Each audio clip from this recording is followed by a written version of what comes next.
오빠 솔직히 이제는 더 미룰 수 없는 거 알잖아. 원래 오빠 공무원 시험 합격하면 결혼하기로 했는데 벌써 그것도 2년이나 지났고 내 나이가 벌써 32이야. 우리 만난 지는 5년이 넘었고. 그렇긴 한데. 그런데 너도 알다시피 공무원 됐다고 해서 갑자기 돈이 생기는 건 아니잖아. 나는 아무것도 없는 내가 너랑 결혼해서 평생 고생시키고 싶지 않아. 적어도 우리 두 사람이 살 전셋집 얻을 돈은 만들고 나서 내가 너한테 멋지게 프로포즈를 할게. 나는 괜찮아 오빠. 내가 직장 다니면서 모아놓은 돈도 조금 있고 없으면 없는 대로 살면서 모으면 그만이지. 우리 나이에 싹 다 갖춰진 상황에서 결혼해야 하는 건 아니잖아. 그게 또 너 생각처럼 간단한 게 아니야. 집안 어른들 보는 눈도 있고. 일단 내가 남자로서 자존심이 용납 못해. 지금까지 너가 내 뒷바라지 해준 건 정말 고맙지만 조금만 더 기다려줘. 준비가 다 되면 너가 하지 말자고 해도 내가 결혼할 거야. 알겠어 오빠. 그럼 조금만 더 기다려볼게. 저랑 5년 만난 남자친구는 4살 차이입니다. 지금으로부터 5년 전에 공무원 시험 공부 중이던 남자친구를 아는 오빠의 소개로 만나게 되었고 그 뒤로 직장인이었던 제가 뒷바라지 아닌 뒷바라지를 하며 지금까지 만나오고 있었어요. 남자친구가 준비하는 공무원 시험은 9급이었지만 요즘 공무원 시험 경쟁률이 상상을 초월하다 보니 열심히 노력했지만 매년 시험에 떨어지는 남자친구를 보면서 제 마음도 같이 무너져 내리더라고요. 3년간 낙방을 거듭하다가 결국 2년 전에 합격했고 지금은 저희 지역 주민센터에서 열심히 일을 하고 있습니다. 고시생 생활을 하는 동안 제가 일을 하면서 남자친구와 데이트 비용을 전부 부담했어요. 매일 도서관에서 공부만 하는 고시생이 무슨 돈이 있었겠습니까? 저는 일찌감치 일을 시작했기 때문에 그래도 사정이 나은 편이었고 데이트 비용은 물론 추리닝 바람에 공부만 하는 남자친구 기죽지 말라고 가끔씩 주머니에 용돈도 10만 원씩 꽂아주곤 했었어요. 저는 고등학교 졸업하자마자 대학 진학을 포기하고 엄마가 하는 일을 같이 도와드렸습니다. 부모님은 제가 고등학교에 진학할 때 이혼하셨고 이혼이라고 하기보다는 아빠가 저와 엄마를 버리고 집을 나갔다고 하는 것이 정확한 표현일 것 같네요.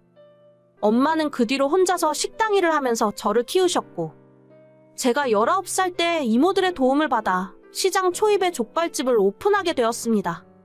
직원을 쓰기에도 힘든 상황이라 엄마가 새벽부터 저녁 늦게까지 장사를 하셨어요. 그런 엄마를 보며 저도 고등학교를 졸업하자마자 일을 돕겠다고 나섰습니다. 엄마는 대학을 가라며 저를 말리셨지만 도저히 엄마 혼자 고생하게 놔두고 저 혼자 대학 다니며 편안하게 살지는 못하겠더라고요. 친구들은 다들 대학 들어가서 예쁘게 꾸미고 소개팅 다닐 때 저는 20살부터 시장 바닥에서 족발 장사를 하며 살았습니다. 손질해서 족발 삶고 썰어서 포장하는 모든 과정 중에 힘들지 않은 건 단 하나도 없었지만 먹고 살기 위해 열심히 장사했어요. 덕분에 올해로 장사 10년 차가 된 지금은 먹고 사는데 지장은 없는 정도는 됩니다. 오빠, 오늘 퇴근하면 집에 가는 길에 우리 가게 들렀다가 가. 엄마가 오랜만에 오빠 불러서 족발 좀 싸주래. 가져가서 어머님, 아버님이랑 같이 저녁으로 먹어. 됐어. 나한테 그런 거 안 줘도 되니까 그냥 손님한테 팔아. 먹고 싶으면 돈 주고 사 먹을게. 아니야. 아까 엄마가 오빠 주려고 따로 빼놓은 거야. 어머님, 아버님도 족발 좋아하시잖아. 저번에 인사드렸을 때 족발 자주 드신다고 하셨어. 자주 먹긴 뭘 자주 먹어. 우리 엄마 냄새나서 족발 싫어해. 나한테 안 줘도 되니까 그냥 장사나 열심히 해. 그리고 나 오늘 늦게 끝나고 퇴근하면 바로 회식이라서 너네 가게 못 들려. 괜히 나 기다리지 마. 그래, 바쁘면 어쩔 수 없지. 회식 가서 술 너무 많이 먹지 마. 벌써부터 잔소리하기는. 아무튼 나 바쁘니까 나중에 다시 연락할게. 알겠어. 오빠 열심히 해. 원래 남자친구가 시험에 합격하면 저는 바로 결혼을 할 생각이었어요. 사실 제가 이야기는 안 했었지만 생각보다 엄마와 제 장사가 잘 되고 있거든요. 안 그래도 동네에서 맛있다고 소문이 나서 일하는 이모를 둘이나 뒀는데도 지금은 하루가 정신없이 바쁘게 지나갑니다. 정말 다행히도 오랜 단골 손님들에게 입소문이 나더니 그분들이 주변 사람들에게 소문을 좋게 내주셔서 지금은 꾸준하게 인터넷으로도 택배 주문이 들어와요. 시장에 있는 식당 매출과 인터넷으로 팔리는 매출이 거의 비슷비슷할 정도라서 엄마랑 저는 하루 종일 정신없이 족발을 삶아서 썰고 있습니다.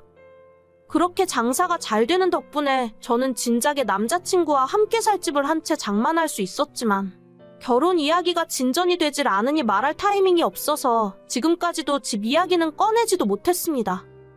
하지만 제가 결혼 이야기만 꺼내려고 하면 남자친구는 대화를 피했고 최근 들어서는 노골적으로 이전과는 다르게 냉랭한 모습이 보였어요. 생각해봤는데 나 도저히 너에게 어울리는 사람이 아닌 것 같아. 너 정도면 나보다 더 좋은 남자 만날 수 있을 거야.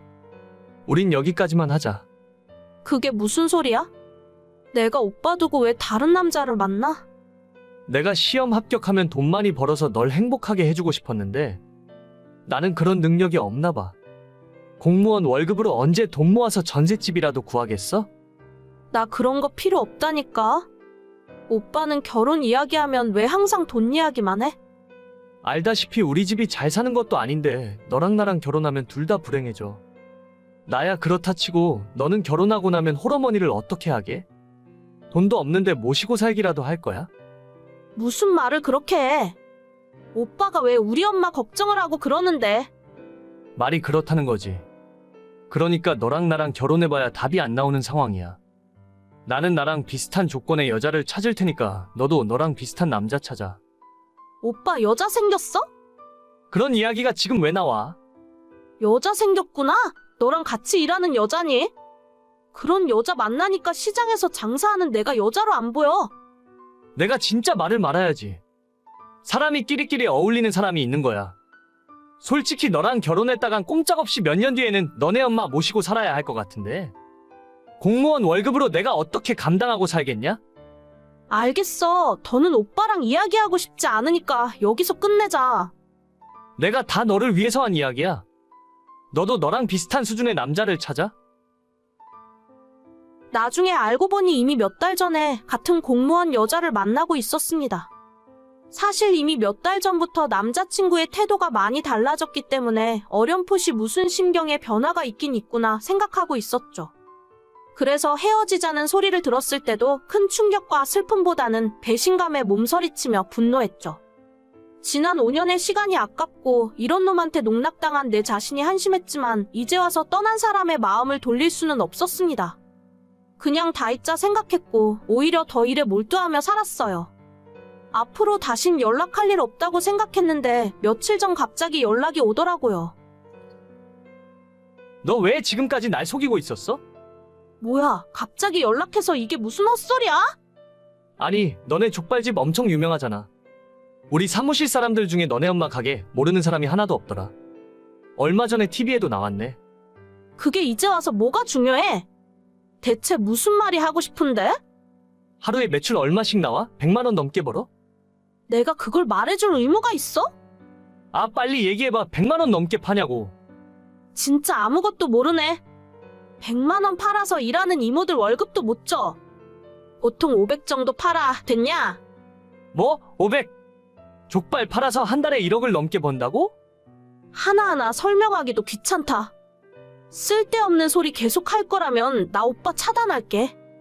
잠깐, 내가 생각해봤는데 우리 5년 만난 정이 있는데 어떻게 이대로 끝내? 일단 이번 주말에 잠깐 만날까?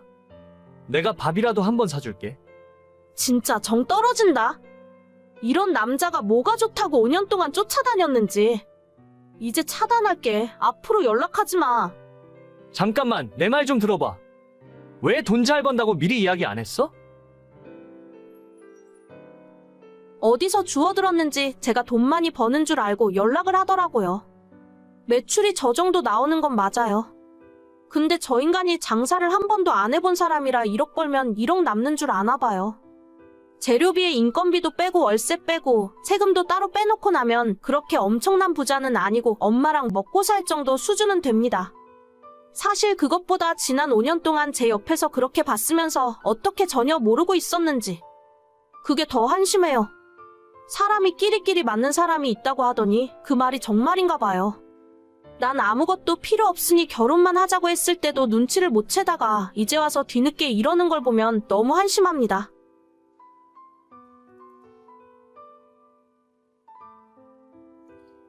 새언니, 청첩장 나왔어요?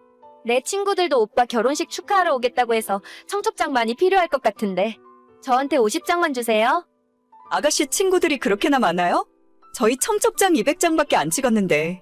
일단 제 거 먼저 드리고 나중에 더 뽑으면 돼요. 제가 중학교 때도 계속 반장했었고 고등학교 때 학생회장도 했었기 때문에 친구들이 정말 많거든요. 대학 친구들도 연락해보니까 이번에 거의 다 오겠다 하더라고요. 사실 50장도 정말 부족하긴 한데 멀리 사는 애들은 모바일 청첩장 보내면 되니까요. 그래요? 제가 친구가 많이 없어서 아가씨 친구들이라도 많이 오면 좋죠. 오늘 저녁에 일단 50장 먼저 드릴 테니까 모자라면 또 말씀하세요. 제 친구들이 우리 오빠랑 얼굴도 다 아는 사이기 때문에 얘기하니까 저를 봐서라도 많이 참석할 거예요. 한 100명 넘을지도 몰라요. 예식장 넓은 곳으로 잡으셨죠? 글쎄요. 그렇게까지 많이 오면 다 감당할 수 있을지는 모르겠네요. 그래도 예식장에서 100명 정도 더 오는 건 괜찮다고 했어요. 알겠어요. 그래도 제가 주변 언니들 결혼식 몇 번 가봤는데 사람 없으면 엄청 설렁하고 불쌍해 보이더라고요. 무조건 많이 오는 게 나은 거니까 저만 믿고 있으세요. 저는 지난 7월에 결혼해서 새 신부가 되었습니다. 성격이 좀 내성적이고 친구들을 많이 사귀는 편이 아니라서 결혼식 올리기 전부터 걱정이 되더라고요. 부모님 친척분들과 정말 결혼식에 와줄 것 같은 친구들 몇 명, 그리고 직장 동료 몇 분을 계산하니까 저를 보러 와주는 하객은 100명이 채 되질 않았습니다. 그나마 남편은 조금 친구들도 있었고 축구 동아리 활동도 하기 때문에 저보다는 사정이 나은 편이었지만 그래도 150명 정도가 한계였죠. 당일에 갑자기 못 오는 사람까지 생각해서 200명만 예약을 할까 250명을 예약을 할까 고민하다가 그래도 넉넉하게 하는 것이 낫겠다 싶어서 200명을 예약했어요.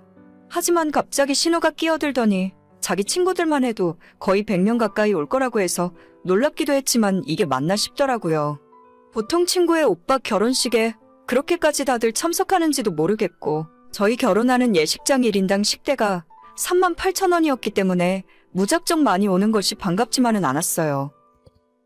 자기야, 그 얘기 들었어? 우리 결혼식에 아가씨 친구들이 100명이나 온다던데?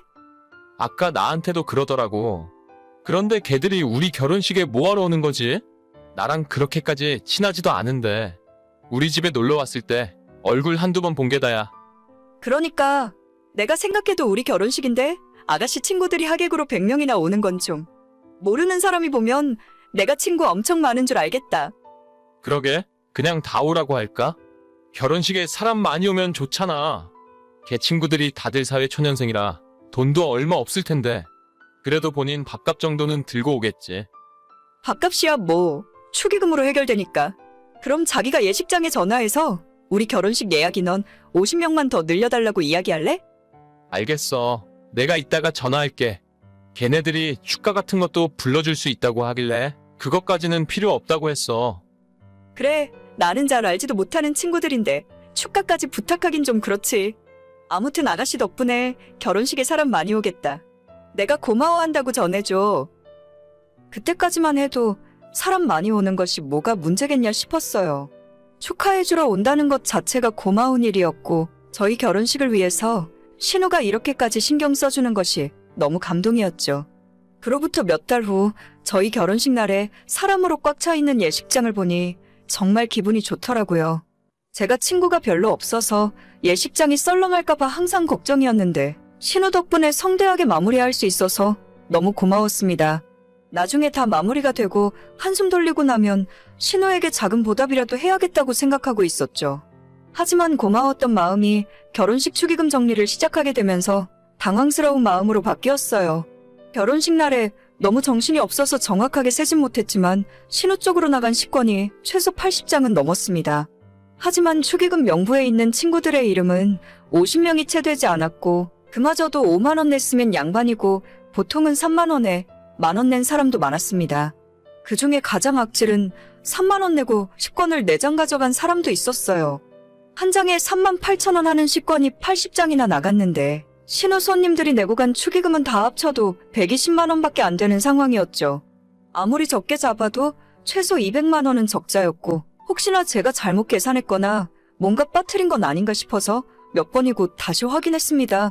순간 골탕 먹이는 건가 싶어서 화가 났다가 생각해보니 신우 나이가 27인데 그 친구들이 돈이 있어봐야 얼마나 있겠나 싶었어요. 그냥 내 결혼식에 와준 것만 해도 감사하게 생각하자 싶어서 그냥 넘어가려 했는데 신혼여행 다녀오고 며칠 지나서 신우가 제게 연락을 하더라고요. 언니, 신혼여행은 잘 다녀왔어요? 우리 집에 한번 인사하러 올 거죠? 네, 가야죠. 아버님, 어머님한테 인사드리고 아가씨 줄 선물도 사왔으니까요. 진짜요? 내 선물까지 사왔어요? 다른 게 아니라 언니 결혼식 날에 내 친구들한테 들어온 축의금은 올 때 챙겨서 저한테 가져다 주세요. 네? 뭐라고요? 아가씨 친구들 축의금 낸 걸 돌려달라고요? 네, 맞아요. 제 친구들이 저 때문에 와서 낸 돈이니까 제가 가지는 게 맞죠. 나중에 친구들 결혼하면 제가 가서 갚아야 하는 돈이에요. 그래도 그건 계산이 좀 이상한 것 같은데요. 아가씨 친구들 와서 먹은 밥값이 있는데 무작정 축의금을 달라 하시면 저희도 곤란해져요. 아니, 그거 밥값 얼마나 한다고. 원래 결혼식에 축하해주러 왔으면 당연히 밥은 줘야 하는 거 아니에요? 제 친구들이 뭐 언니 얼굴 보려고 그날 온 줄 아세요? 안 와도 되는 결혼식인데 저 때문에 그렇게 사람 많이 왔으면 고마운 줄 알아야지. 요즘 세상에 하객 알바도 돈 주고 쓴다는데 제 친구들 밥값 정도는 언니가 부담해야 하는 거예요.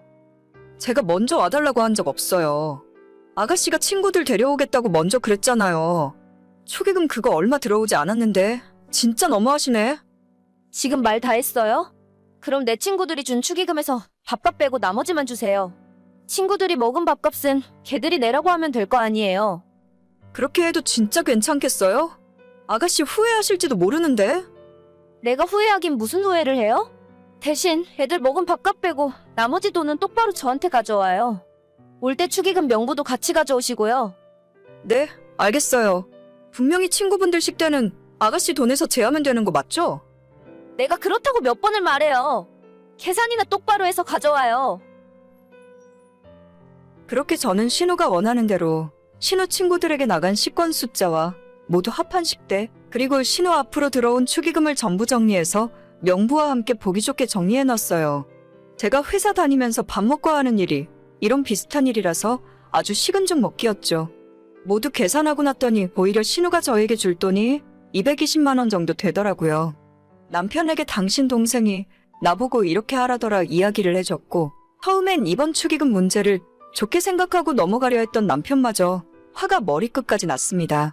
남편이 그날 저녁 당장 시댁으로 달려가서 집안을 발칵 뒤집어 버렸어요. 봉투에 담아간 축의금을 신우에게 던져주면서 네 친구들 10대 300만 원 당장 달라고 소리를 질렀죠. 원래 330 넘게 줘야 하는데 그래도 동생이니까 아래는 빼주겠다면서 300만 원만 달라고 했어요. 그리고 사실 저희 신혼여행 갔다 오면서 신우한테 선물로 가방을 하나 사서 가져왔었거든요. 남편이 그 이야기도 신우에게 하면서 원래 넣어주려고 150만 원짜리 가방 사왔는데 하는 짓이 괘씸해서 그냥 팔아버리기로 결정했다고 말했더니 신우가 약이 잔뜩 올라서 눈물 뚝뚝 흘리며 울더라고요. 저 진짜로 신우한테 고마워하는 마음도 있었고 앞으로 잘해주려고 생각했었어요. 신우 친구들한테 들어온 축의금이 생각보다 너무 적었지만 그래도 와준 것만 해도 고맙게 생각하면서 돌아오는 길에 신우 가방을 사자고 한 것도 남편이 아닌 저였습니다. 서로 좋은 게 좋은 거라고 내 쪽에서 먼저 마음 열고 다가가려 했는데 신우가 이런 식으로 싸가지 없게 나오면 앞으로 저도 똑같이 해줄 거예요. 300만 원 정말 줄 때까지 맨날 이야기할 거고 끝까지 받아낼 겁니다. 자기 친구 많다고 그렇게 자랑하더니 신우 주변에 멀쩡한 사람은 하나도 없는 것 같네요. 오늘의 사연은 여기까지입니다. 구독과 좋아요, 알림 설정은 많은 힘이 됩니다. 다들 행복하시고 좋은 하루 되세요.